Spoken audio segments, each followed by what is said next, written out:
Hello guys, আসসালামু আলাইকুম। সবাই কেমন আছেন? আশা করি ভালো আছেন। এখন বাজে সকাল 7:30। বের হয়ে চলে আসলাম স্কুল মাঠে, মানে আমাদের চৌধুরী প্রাথমিক বিদ্যালয়। আরে পাচ্ছি না, হেঁটে হেঁটে চলে যাচ্ছি বাগড়া বাগড়া। আমার বন্ধুরা আমার জন্য ওয়েট করতেছে, তাদেরকে নিয়ে যাব একটা ইনভাইটে, দাওয়াতে। দেখতে থাকেন পুরো ভিডিও, দেখাবো আপনাদেরকে কোথায় যাচ্ছি। আমাদের বাগড়া স্কুল মাঠের থেকে সিএনজিতে উঠছি। বাতিজা নাইমে সিএনজিত করে রওনা দিছি। আপাতত আমাদের গন্তব্য গুণপতি।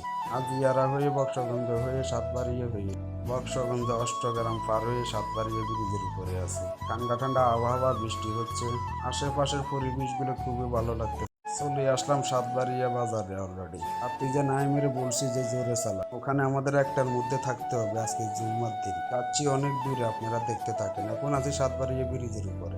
আকাশে প্রচুর মেঘ, বৃষ্টি হবার খুবই সম্ভাবনা আছে। তাছাড়া আমাদের একটার মধ্যে ওখানে পৌঁছতে হবে, অনেক দূরে। আস্তে আস্তে হয়তো রাতও হতে পারে। হাঁটরা পার হয়ে চলে আসলাম গুণবতী রেল লাইনে।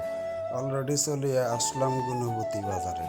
বাতিজা এখন আমাদেরকে গুণবতী বাজারে নামাই দিয়েছে। গুণবতী সিএনজি স্ট্যান্ডে নামার পরে আমার এক বন্ধুর জন্য ওয়েট করতেছি। ওকে ফোন দিছে, ও বলতেছে আসতেছে। বন্ধু আসতেছে না, বন্ধুর জন্য ওয়েট করতে করতে ভাবলাম আপনাদেরকে গুণবতীর সেই বিখ্যাত মসজিদ, সেটা আপনাদেরকে দেখানোর চেষ্টা করলাম। বাতিজা সুজনেরে বললাম যে খিদা লাগছে, চল গুণপতি সেই বিখ্যাত হাঁসুর দোকান, ওখানে নাস্তা করে নিলাম। গুণপতির থেকে সিএনজিতে উঠছি, উঠেই ফতুয়া নামছি। নামার পর বাসে করি আসলাম ফেনীতে। ফেনী আমাদের জন্য আরো 3জন মানুষ ওয়েট করতেছে। এই 3জনের কথা বলছি, তাদেরকে আমরা খুঁজে পাচ্ছি না, আমরা খুঁজতেছি। আছি এখন বর্তমানে মহিপাল। অনেকক্ষণ খোঁজাখুঁজি করলাম, পাইলাম না। এখন রিক্সা করে আমরা যাচ্ছি হলো যে ফেনী রাস্তা। তারা বলছে ওখানে আছে, স্টাইলল্যান্ড কাউন্টারের সামনে। রাস্তা আসার পরে তো তাদেরকে খুঁজে পেলাম। খুঁজে পাওয়ার পরে টিকিট নিয়ে বাসে উঠে গেছি নোয়াখালীর উদ্দেশ্যে। নোয়াখালী যেখানে যাবো গন্তব্যই শেষে না, বাসই শেষে না।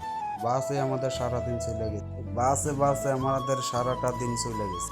চৌমনি, লক্ষ্মীপুর, মাইজদি, সুয়াগাজী ব্যাগ ফালাই চলিয়েছি। কোন দেশে আছি আমি নিজেও জানি না। আমি যদি জানতাম এত দূরে, আমি জীবনেও আসতাম না।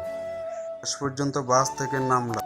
সুয়াগাজী না হুয়াগাজী এই বাজারে নামছি। নামার পরে পল্টল নিতেছি, নিয়ে চলে আসলাম সে কালিয়াত্তাল না মালিয়াত্তাল গ্রামের নাম।